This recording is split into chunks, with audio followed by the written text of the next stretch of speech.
7 sampai 29.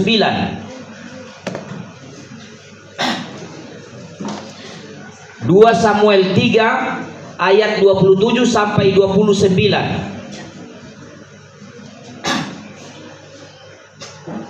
Ketika Abner kembali ke Hebron, maka Joab membawanya sebentar ke samping di tengah-tengah pintu gerbang, seakan-akan hendak berbicara dengan dia dengan diam-diam. Kemudian ditikamnya dia di sana pada perutnya sehingga mati, membalas darah Asael adiknya. Tunggu dulu, jangan diganti dulu, kembalikan. Ini nama ketika Abner ini adalah panglima atau jenderal daripada Saul. Saul dengan Daud kan bermusuhan, ya kan? Daud itu menantu daripada Saul. Jadi Saul itu panglimanya adalah Abner.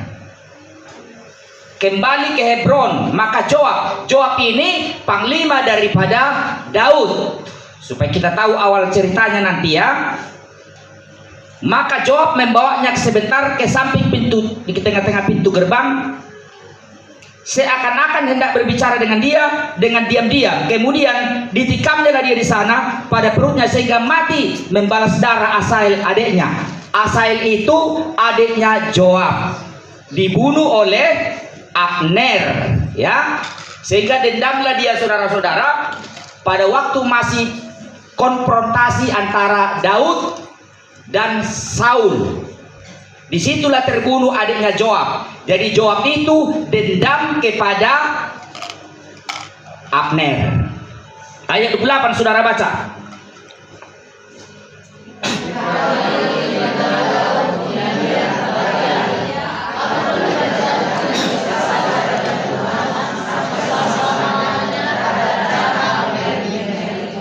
Iya. Nah sekarang dengar baik-baik.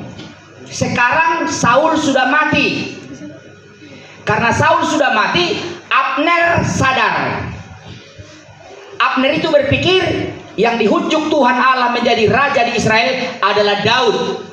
Sekarang aku harus berubah pikiran. Dia berubah menjadi pendukung Daud dan digagaslah persatuan Israel. Tidak lagi terpecah, mereka mau disatukanlah 2 provinsi dengan 10 provinsi yang dipimpin Saul dengan yang dipimpin oleh Daud. Jadi sekarang Abner berubah menjadi sahabat daripada Daud. Paham ya? Ayat 29. Biarlah hal itu ditanggung oleh Joab sendiri dan seluruh kaum keluarganya. Biarlah dalam keturunan Joab tidak putus-putusnya ada orang yang mengeluarkan lelehan, yang sakit kusta, yang bertongkat, yang tewas oleh pedang, atau yang kekurangan makanan. Artinya saudaraku, keturunan daripada Joab dikutuk oleh Tuhan. Paham sampai sini? Keturunan Joab itu nanti akan mengalami kutukan. Akan banyak keturunannya tewas oleh pedang. Akan banyak yang penyakit kusta. Akan banyak yang penyakitan sampai bertongkat-tongkat bukan karena tua. Akan banyak yang bermasalah keturunannya karena dia membunuh Abner. Jadi judul dari khotbah ini adalah hal-hal yang dianggap sepele telah melahirkan atau mendatangkan bencana ke masa depan. Hal-hal yang dianggap sepele bisa mengandung bencana di masa depan untuk keturunan orang-orang yang salah. Banyak hal-hal yang dianggap sepele. Oleh karena itu kita tidak boleh menganggap hal-hal yang sepele. Yesus berkata begini, orang yang setia perkara kecil akan dipercayakan perkara besar. Coba kita lihat Lukas 16 ayat 10. Lukas 16 ayat 10. Tunjukkan. 1, 2, 3 ya.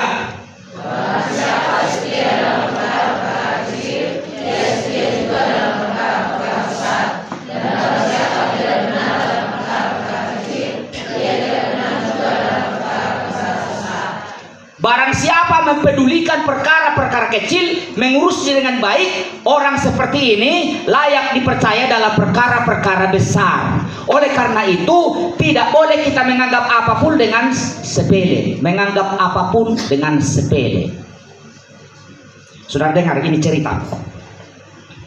Seseorang membeli jeruk 1 kilo, dikasih sama temannya. Karena dia beli untuk dia, sekaligus bungkus satu lagi, 1 kilo lagi untuk ini kawan ini, dibungkus. Harga jeruk itu saudaraku cuma 10.000. Kecil-kecil berarti bukan?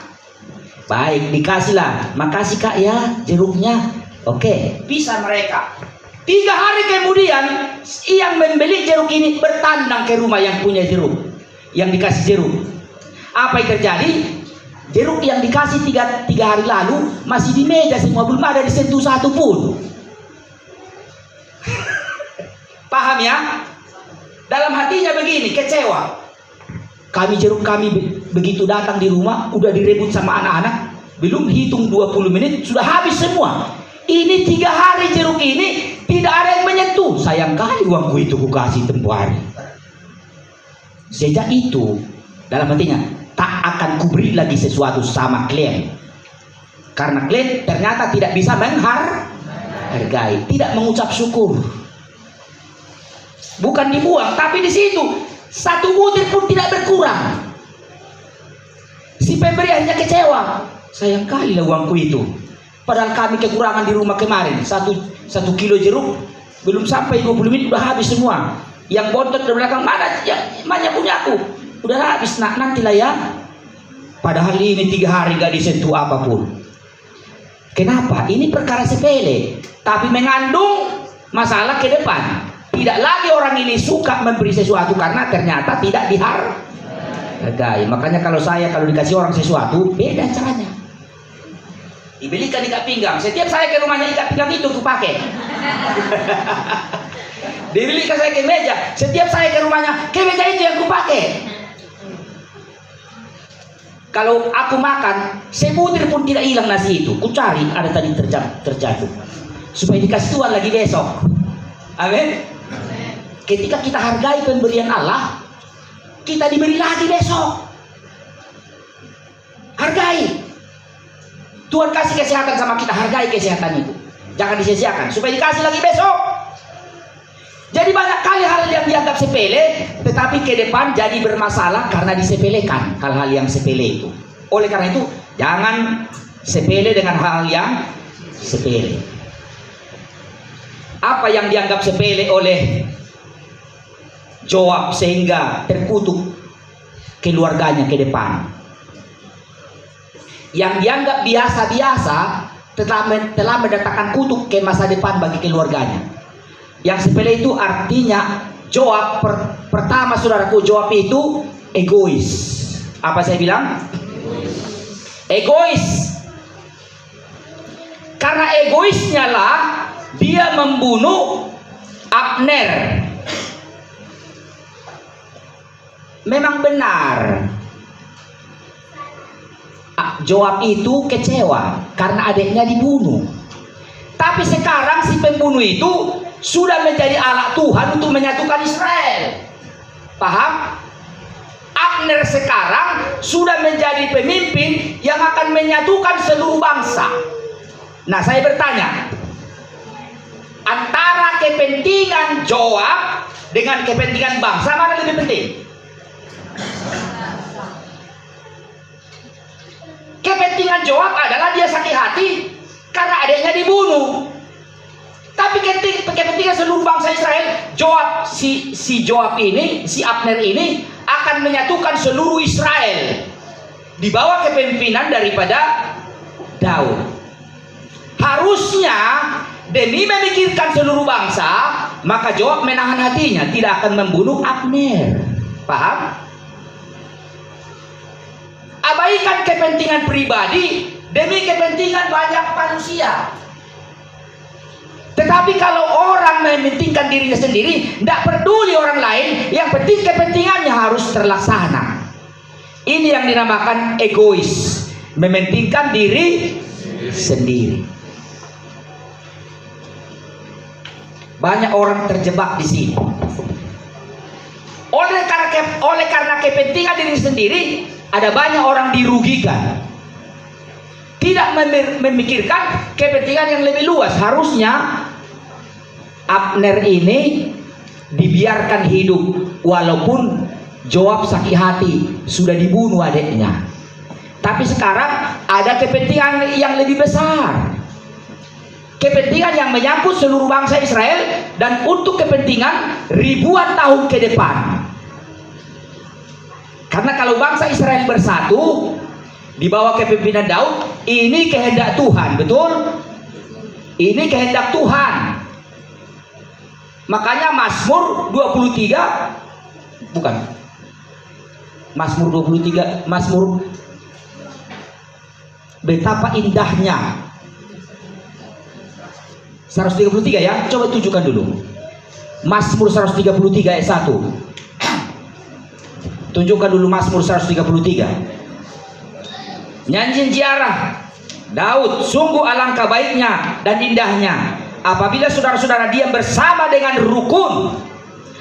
Indah kalau saudara-saudara diam dengan rukun. Ayat 2 saudara baca.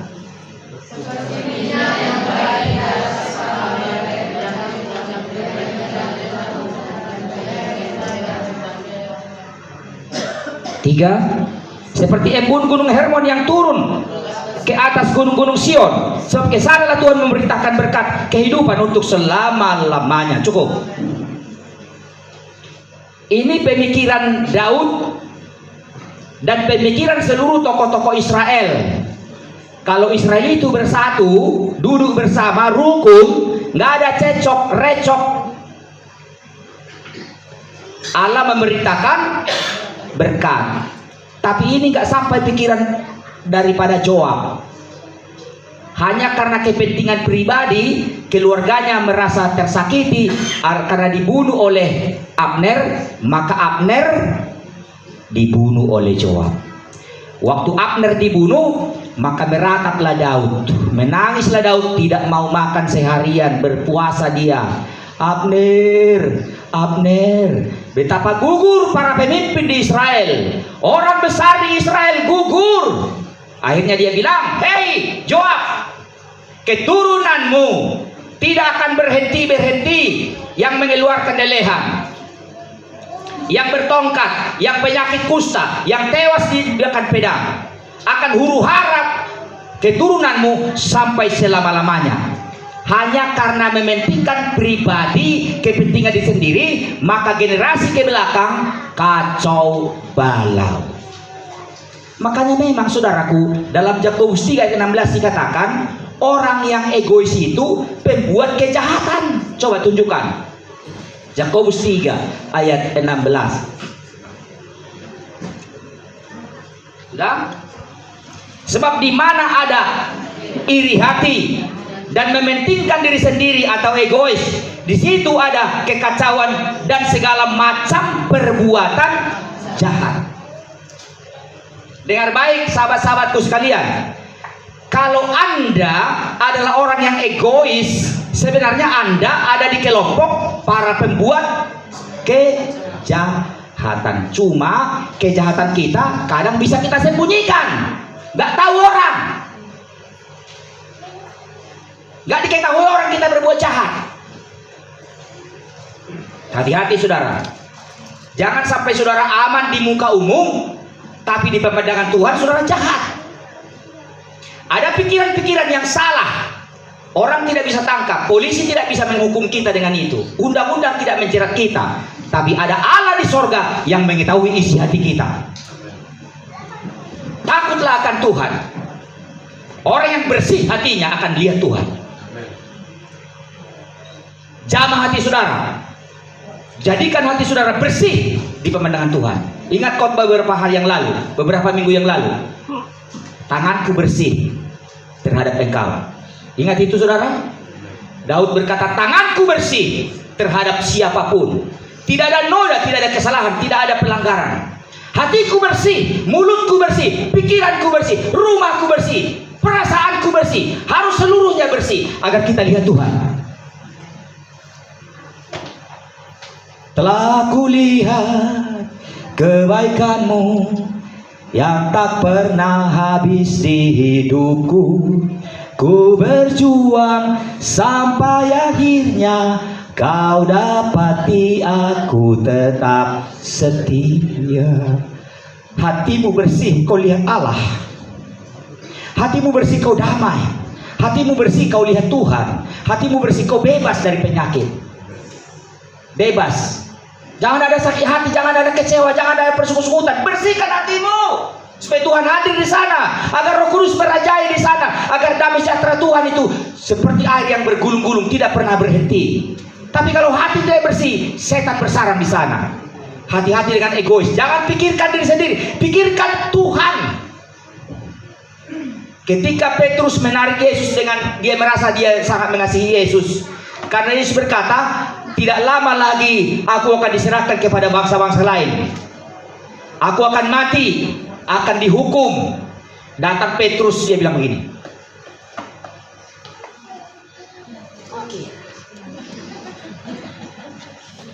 Guru, tidak akan terjadi Tuhan, penjauhkan Tuhan kiranya itu daripadamu. Apa kata Yesus? Setan, kau tidak pikirkan apa yang dipikirkan Allah, tapi apa yang dipikirkan oleh dirimu sendiri. Silakan dulu. Yesus marah. Hai setan, kau tidak pikirkan apa yang dipikirkan Allah, kau egois, hanya pikirkan kepentinganmu sendiri. Pikirkan kepentinganmu, maka engkau membuat kejahatan. Maka tidak ada murid yang sampai Yesus berkata setan, kecuali Petrus. Judas sekalipun pengkhianat, Judas tidak pernah dikatakan setan, betul nggak? Malah Yesus berkata, hai teman, karena Judas itu sebenarnya dalam hatinya sada tinembak dua honang. Uang dapat, Yesus selamat, karena tidak mungkin dia bisa dihukum. Dia Tuhan, dia juru selamat, tidak mungkin dia mau disalibkan. Pasti nanti malaikat datang membela. Jadi aku dapat uang, dijual lah Yesus. Berapa?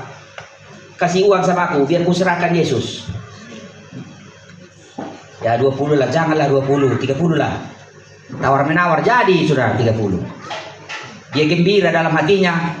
Tetapi waktu Yesus dihakimi, tidak jawab satu kata pun, kecewalah Judas. Nggak membela diri ternyata. Aduh, mampuslah aku. Yesus tidak membela diri. Yesus tidak melepaskan diri. Mampuslah aku. Mampuslah aku. Yesus itu tidak membela diri. Harapan Judas, Yesus itu membela diri. Harapan Judas, Yesus itu melepaskan diri. Ya, harapan Judas, malaikat datang, tapi Yesus membiarkan dirinya disiksa. Maka kecewalah Judas. Mampuslah aku, matilah aku. Akulah penyebab Yesus mati. Makanya dia bilang kepada imam, ini uang, kembalikan daganganku. Kembalikan uang. Apa itu kata imam-imam? Barang yang sudah dibeli tidak boleh dikembalikan. Maka dia bilang, ini salah, aku salah, dilemparkan uang itu urusanmu sendiri. Kami tidak berurusan dengan kau. Barang yang sudah dibeli tidak dapat lagi. Akhirnya nggak ada lagi cara lain. Maka Judas lari ke depan, biar kutunjukkan kepada manusia bahwa ini kesalahan. Dia bunuh diri di depan. Orang yang lewat ternyata tidak berubah pikiran. Makanya Judas tidak pernah dikatakan setan. Tapi siapa yang dikatakan setan? Petrus. Karena Petrus memikirkan keselamatan secara daging, tidak memikirkan dunia, apa yang dipikirkan Allah. Hai setan, kau tidak memikirkan apa yang dipikirkan Allah, tapi apa yang dipikirkan kelompokmu, kepentingan kelompokmu, kepentingan dirimu. Makanya mereka sudah mau mati pun Yesus, jadilah aku nanti di sampingmu ya. Waktu kau duduk sebelah kiri dan sebelah kanan, jadilah aku nanti perdana menterimu, bendahara. Mereka minta. Rebutan mereka, jadi dikiranya Yesus itu hanya mendirikan kerajaan Israel, kerajaan kemakmuran.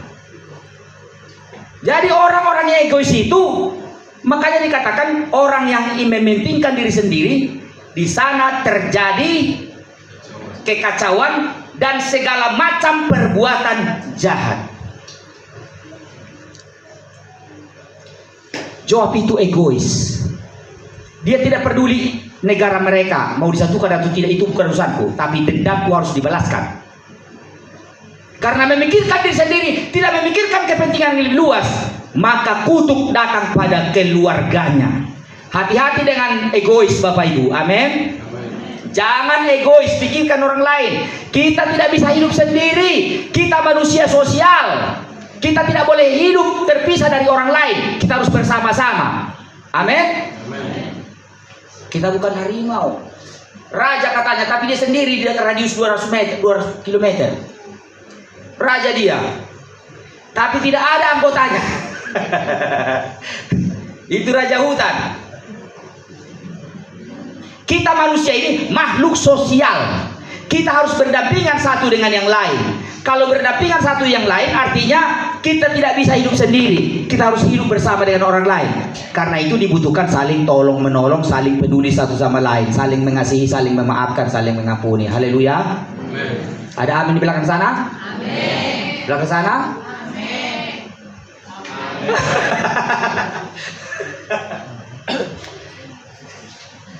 Di tempat lain, kawan-kawan berseloroh. Udah nambah batuan. Ada amin saudara-saudara? Udah pergi kata orang. Sudah pergi. Kalau di sini ada amin. Ada damai sejahtera. Amin. Tidak egois, pikirkan orang lain. Demi memikirkan orang lain kadang-kadang kita mesti rugi. Haleluya. Demi memikirkan orang lain kadang-kadang kita mesti rela rugi. Itulah manusia Kristus. Tapi kalau berpikir, oh gara-gara kau jadi aku rugi, gara-gara kau aku capek, gara-gara kau aku jadi masalah, gara-gara kau aku jadi nanti dimarahi, gara-gara kau. Kalau sudah begitu pikiran, kita nggak jadi berkat untuk siapapun, nggak jadi. Karena kita pertama memikirkan diri kita sendiri. Saudara, kalau Yesus memikirkan dirinya, dia tidak lahir di kandang domba, betul nggak? Dia tidak mau lahir di kandang domba. Dia tidak tinggalkan kemuliaannya. Dia tinggalkan kemuliaannya, datang tinggal di antara manusia di dunia. Dia tinggalkan kemuliaannya. Rela saudara meninggalkan kemuliaanmu demi menuju orang lain? Rela meninggalkan kesenanganmu demi orang lain? Kita rela. Kita harus rela. Satu waktu saya dibanguni orang jam 2 malam. Baru saja tidur, enaknya tidur luar biasa. Tiba-tiba dibanguni, Bapak Pendeta, anak kami sakit, tolong dulu datang. Apakah saya bilang, jam kerja jam 8 sampai jam 4 sore loh bro? Enggak, saya bangun. Saya bangun istri saya, kami berangkat. Perjalanan itu hampir 1 jam. Tengah malam, baru saja tidur. Aku nggak pikirkan oyong atau apa jatuh di jalan, nggak pikirkan.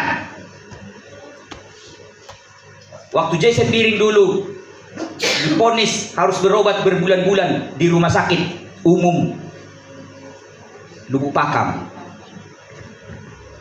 Ini hari Jumat. Kalau hari ini tidak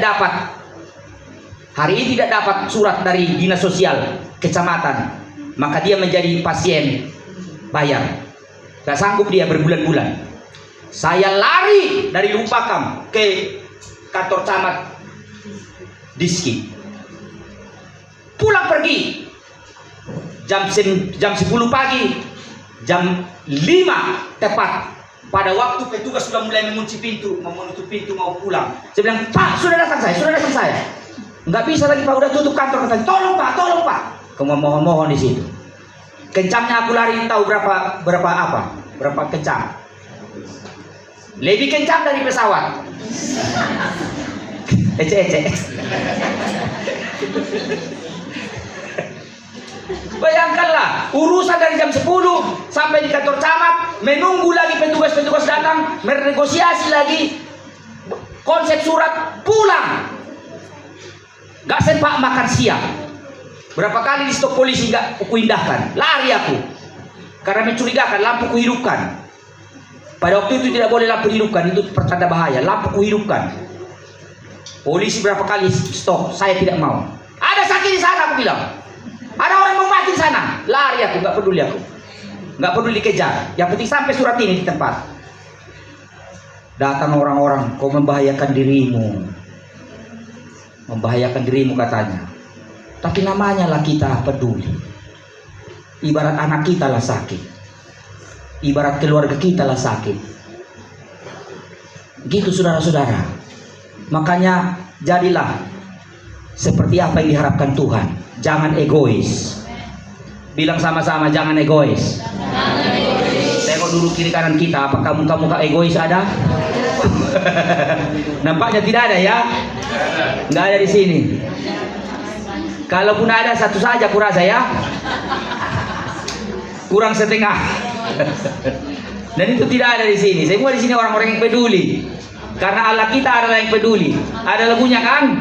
Allah mengerti, Allah peduli segala persoalan yang kita hadapi, tak akan pernah dibiarkannya ku bergumul sendiri, sebab Allah mengerti. Kalau di tempat keramaian saudara dibentak seseorang, saudara mikir, kalau ku jawab nanti jadi ribut demi masyarakat luas, apa yang kita harus lakukan?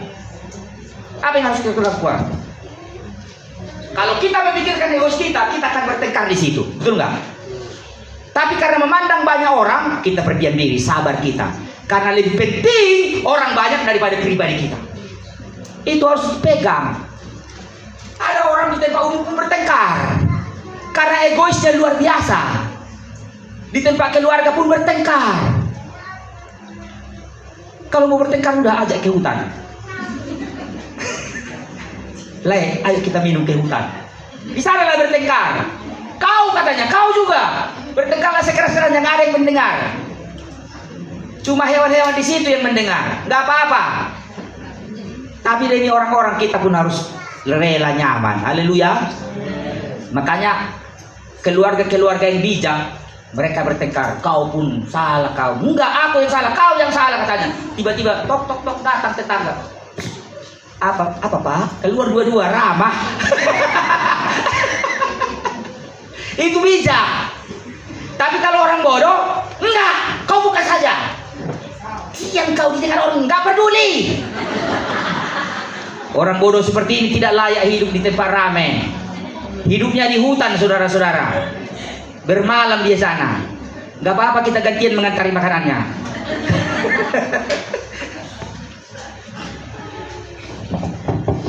Jadi jangan egois ya. Pikirkan orang lain. Coba kita baca dulu Matius 16 ayat 23. Matius 16 ayat 23.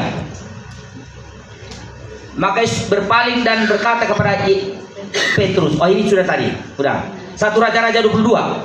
1 Raja-Raja 22 ayat 8. 1 Raja-Raja 22 ayat 8. Jawab Raja Israel kepada Josafat. Ini berbesan. Raja Israel, Raja Josafat, Raja Yehuda.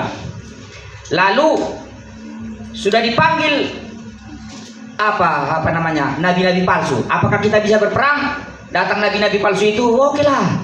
Pasti Tuhan menyertaimu. Si Ahab dengan si Josafat. Pasti Tuhan menyertaimu. Datang Raja Josafat, apa katanya? Masih adakah lagi seorang perantara dengan perantaraannya dapat diminta petunjuk Tuhan? Masih ada seorang lagi yang dengan perantaranya dapat diminta petunjuk Tuhan. Tetapi aku membenci dia sebab tidak pernah ia menubuatkan yang baik tentang aku, melainkan malapetaka. Orang itu ialah Mika bin Jimlah. Kata Josafat, janganlah raja berkata demikian. Nah, dengar baik-baik. Ini Raja Josafat dan Raja Ahab mau pergi berperang. Panggillah nabi-nabi supaya kita dengar petunjuknya. Datanglah nabi-nabi, tapi semua gundul. Nabi-nabi ini semua gundul karena nabi-nabi Baal. Datang Josafat, gak yakin saya ada khidmat sama mereka ini pikirnya. Apakah tidak ada seorang nabi lagi di sini yang bisa diminta petunjuk Tuhan? Ada, satu orang lagi masih ada, tapi aku benci pada dia. Dia percaya si Mika ini bisa kasih petunjuk, tapi karena kebencian pribadi, dia abaikan kepentingan Israel secara menyeluruh. Jangan kepentingan pribadi menghalangi kepentingan umum. Amin, saudaraku. Kepentingan umum lebih penting. Abaikan kepentingan pribadi. Kita harus utamakan orang lain. Menganggap orang lain lebih penting dari kita. Ada ayatnya. Kita harus menganggap orang lain lebih penting dari kita. Kita bisa nanti. Waktu Natal di Helvetia, anak-anak pendeta masih kecil-kecil. Datang guru sekolah minggu, karena ini kue tidak banyak. Dibagikanlah kepada anak-anak semua. Anak pendeta tidak dikasih. Dalam pikirannya, nanti anak pendeta nanti mana tahu kurang bisa dibeli. Nantilah, diutamakan orang lain. Nangislah anak pendeta.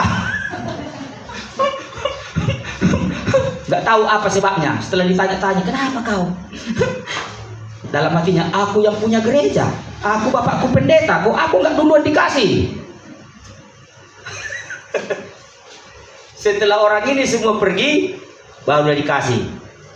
Tinggal ku ini ada 3-4 lagi. Nah, sama kau semua. Tadi kita utamakan orang supaya jangan mereka bersungut-sungut. Kalau kita kan bisa beli nanti. Jadi anak pendeta ini merasa harus dia duluan. Tapi kalau orang dewasa pun punya pikiran seperti itu, berarti saudara anak pendeta. Anak pendeta? Enggak ya? Janganlah seperti anak pendeta. Jadilah seperti pendeta betul. Mengutamakan orang lain. Haleluya. Itu yang pertama. Yang kedua, tidak mau beri bahu pada pekerjaan Tuhan. Kita baca ayatnya 2 Samuel 6 ayat 3. Ini hal-hal yang dianggap biasa. 2 Samuel 6 ayat 3.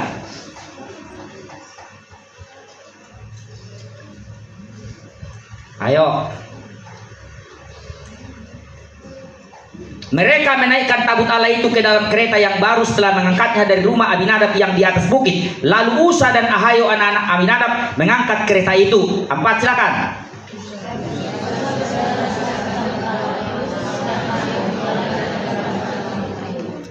Daud dan seluruh orang Israel menari-nari di hadapan Tuhan dengan sekuat tenaga, diiringi nyanyian kecapi, gambus, rebana, kelentung dan kecerasa. Ayo.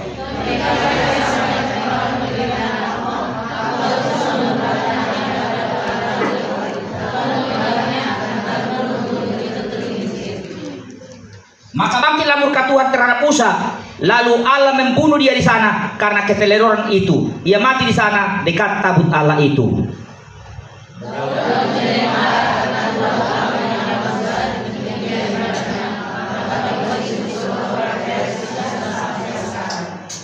Ya, dengar ini baik-baik saudara-saudaraku. Daud mau pergi mengangkat tabut Allah dari rumah Abinadab, mau memindahkan ke Yerusalem. Tapi tabut Allah itu ditaruh di atas kereta kuda. Apa itu namanya kalau di kita ini? Delman. Nah, ditaruh situ. Tuhan di sorga udah geleng-geleng kepala. Jahat ini orang ini. Padahal itu tidak boleh. Tabut itu harus diangkat di atas bahu. Beratnya memang antara 300 ke 400 kilo. Berat kan? Kalau 400 kilo, 4 orang mengangkat, yang agak gemuk-gemuk, berarti bagi 4, 50 kilo 1 orang. Gitu kan? Daripada repot-repot, capek. Sudah. Delman. Datang Delman. Diangkat ke situ. Tuhan geleng-geleng kepala di sorga. Waktu satu saat nanti, tiba-tiba tergelincirlah kuda ini. Tergelincir kuda.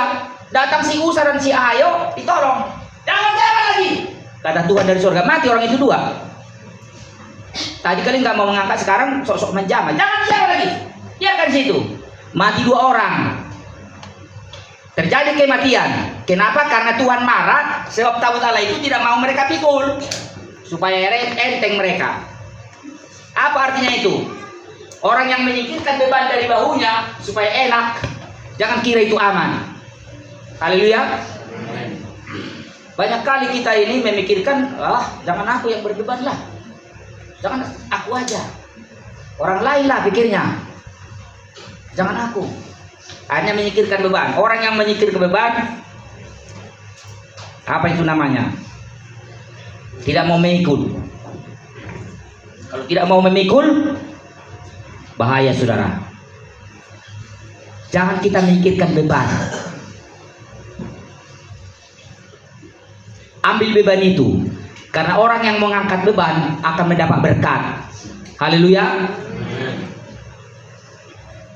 Ada seorang anak muda, meninggallah bapak dan ibunya. Anak muda ini masih kuliah.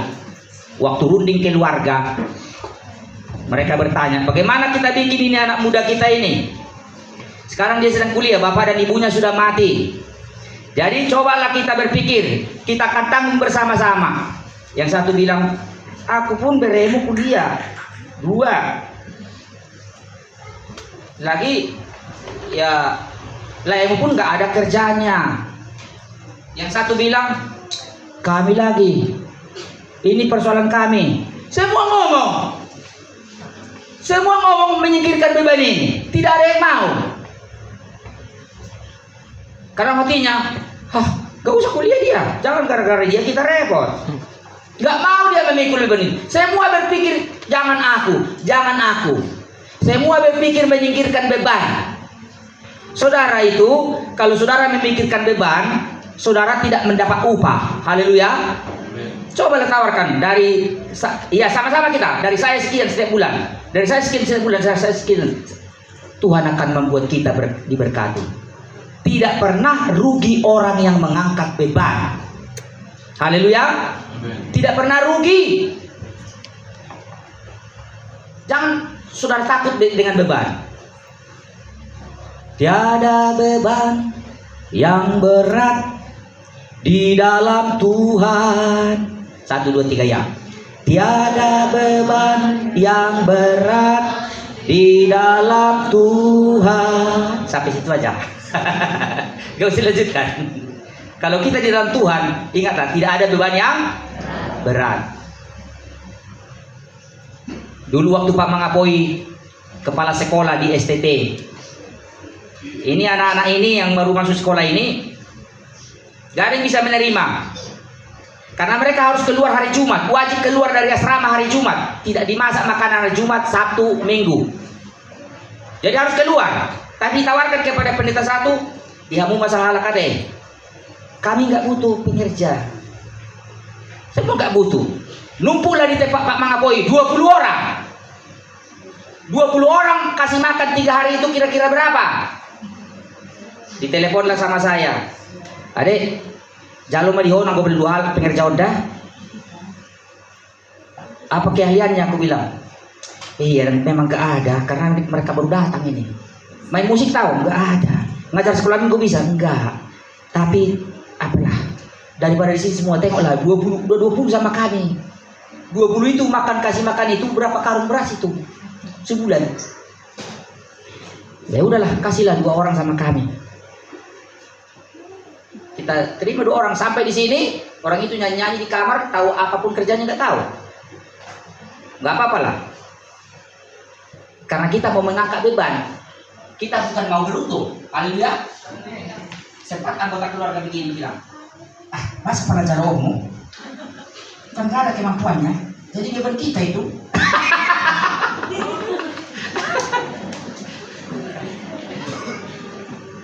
Apa salah kasih orang makan? Iya kan? Apa saudara terlalu takut hidup ini? Jangan terlalu takut. Allah menyediakan. Haleluya, jangan takut. Kalau ditawarkan, kalau ada dari kampung Edamu, Eda ini beremu terpaksa putus sekolah karena nggak bisa aku menyekolahkan dia. Kalau Eda bisa di rumah mulai ini, langsung gembira saudara menjawab, iya di rumahku aja, datang ke sini. Berapa orang? Begitu, itu baru mantap. Haleluya. Karena kalau saudara membantu anak ini nanti sekolah sampai dia pekerjaannya nanti jadi jenderal dia, saudara akan diberkati. Atau bukan dia, anak cucunya jadi jenderal, saudara diingat selama-lamanya.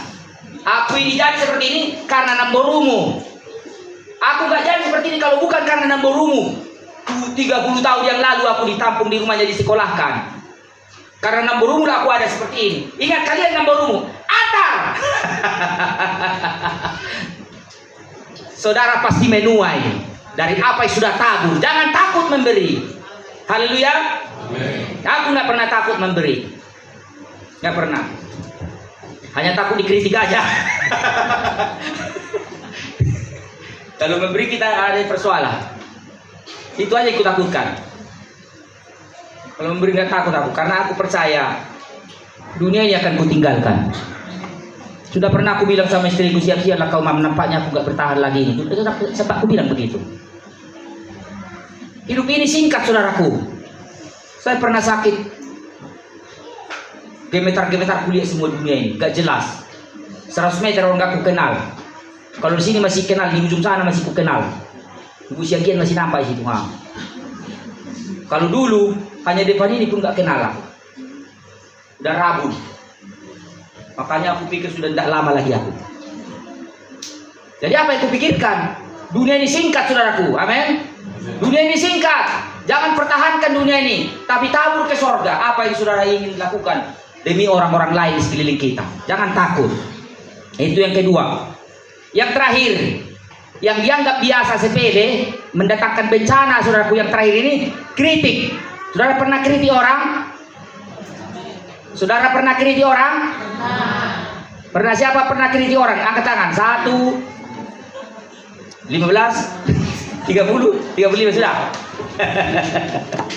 Coba kita lihat apa kritik daripada Mikal kepada suaminya.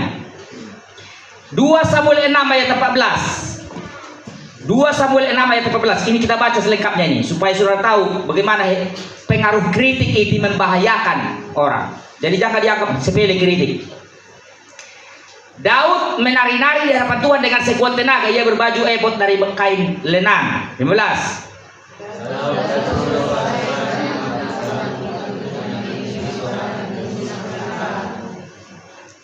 Ketika tabut Tuhan itu masuk ke kota Daud, maka Mikal anak perempuan Saul menjenguk dari jendela lalu melihat Raja Daud meloncat-loncat serta menari-nari di hadapan Tuhan. Sebab itu ia memandang rendah Daud dalam hatinya.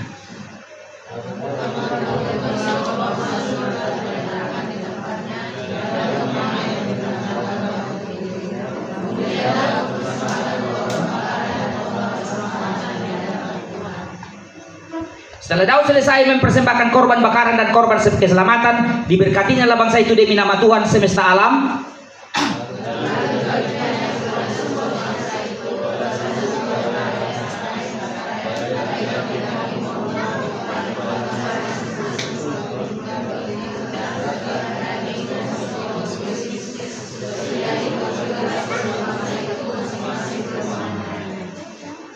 Ketika Daud pulang untuk memberi salam kepada seisi rumahnya, maka keluarlah Mikal, ini istrinya pertama. Keluarlah Mikal binti Saul mendapatkan Daud, katanya, betapa raja orang Israel yang menelanjangi dirinya pada hari ini di depan mata budak-budak para hambanya, merasa dirinya terhormat pada hari ini, seperti orang hina dengan tidak malu-malu menelanjangi dirinya.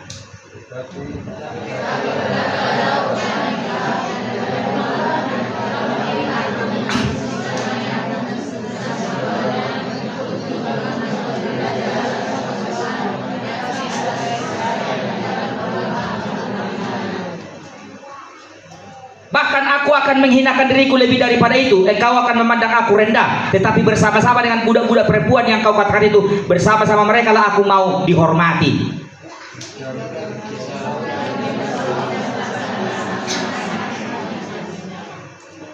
Apa resiko yang dihadapi Mikal ketika dia mengkritik Raja Daud? Tidak beranak, tidak mengandung sampai hari matinya. Hanya gara-gara dikritiknya Daud. Oh, hebat kali lah kau ya. Kau menari-nari seperti orang gak tahu hormat, gak tahu malu. Membuka baju kau menari-nari dengan di hadapan budak-budak. Apa kata Daud? Tidak punya anak. Jadi hati-hati dengan kritik. Haleluya. Kita lihat orang yang kritik berikutnya. Bilangan 12 ayat 1 sampai 10. Bilangan 12 ayat 1 sampai 10.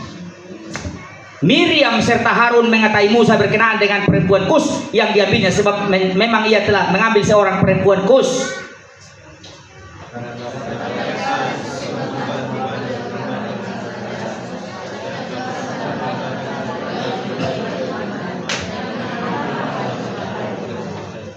Adapun Musa ialah seorang yang sangat lembut hatinya, lebih daripada setiap manusia yang ada di muka bumi.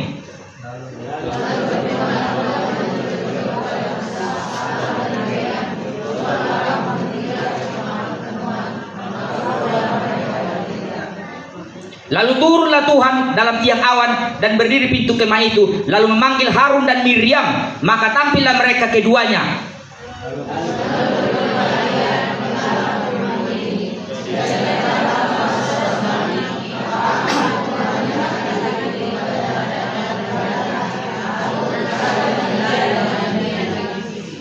Bukan demikian hambaku Musa, seorang yang setia dalam segenap rumahku.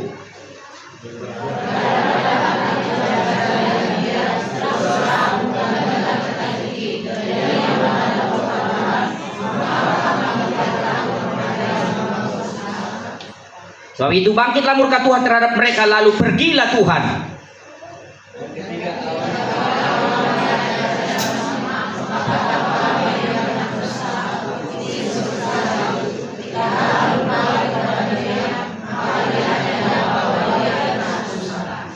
Apa resiko? Kena kusta. Ini bersaudara tiga-tiganya, saudara. Jadi yang bersaudara pun jangan kritik saudaramu. Haleluya. Tiga-tiganya ini bersaudara. Musa, Miriam, Harun. Musa ini walaupun dia sudah tua, menikah juga. Diambil perempuan Kus, orang hitam. Dikritiklah sama si Miriam. Itu dipanggil si Harun. Ada apa toh? Aku gak cocok melihat Musa ini hari-hari ini. Itulah. Dia pemimpin bangsa, tapi kawin dia. Ada bininya kok kawin lagi dia. Itu perempuan itu ku tengok jelek.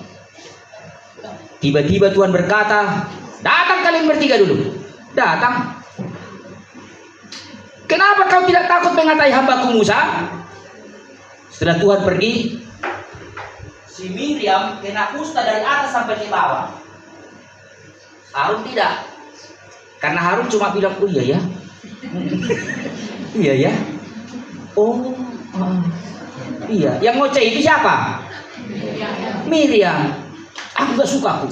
Malu aku. Tengoklah seluruh orang mengkritik dia. Malu aku. Ini si Musa ini. Kasih kau peringatilah dia. Iya ya. Iya ya. Makanya Musa Harun gak kena. Miriam kena kusta. Busuk badan. Hanya gara-gara mengkritik. Hati-hati dengan kritik. Biasa kita latah kita mengkritik orang. Tapi hati-hati kusta datang. Gimana pun model rambut orang gak usah dikritik. Misalnya merah, aku gak suka lihat potongan rambutnya itu katanya. Gak suka mau naik potongan. Kau tengok itu potongan rambutnya itu. Aturan dia harus panjang sedikit. Gak usah percakapkan itu. Nanti datang kusta. Haleluya. Datang orang kematian telat sedikit. Kau anak gadis, kau lambat kali kau jalan. Udah sempat masuk. Kau selalu telat, selalu telat. Hati-hati kusta. Jangan kritik. Ingatkan boleh. Ingatkan. Dek, cepat-cepat ya, jangan telat ya. Ingatkan dengan santun, dengan sopan, dengan ramah. Ya, jangan telat ya. Jangan beda kritik, beda nasihat. Jangan sembarang kritik. Satu ayat lagi sebelum kita berakhir. Satu ayat lagi sebelum kita berakhir.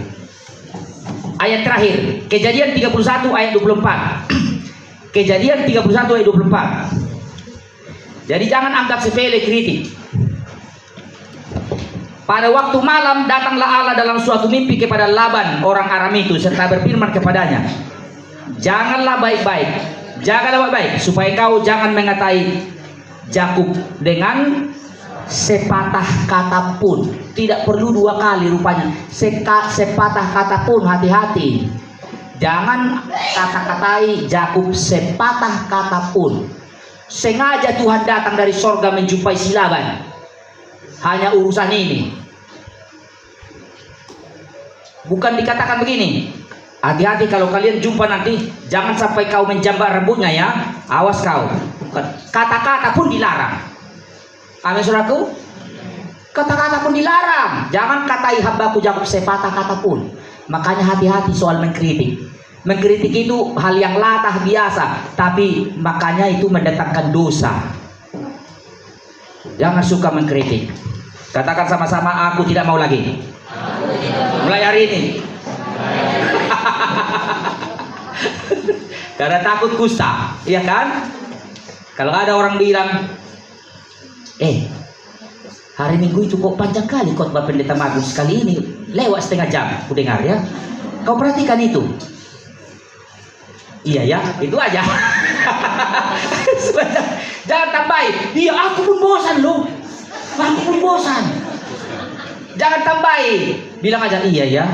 Itu aja supaya jangan kena kusta. Mari kita bernyanyi satu lagu. Kita akan masuk perjalanan.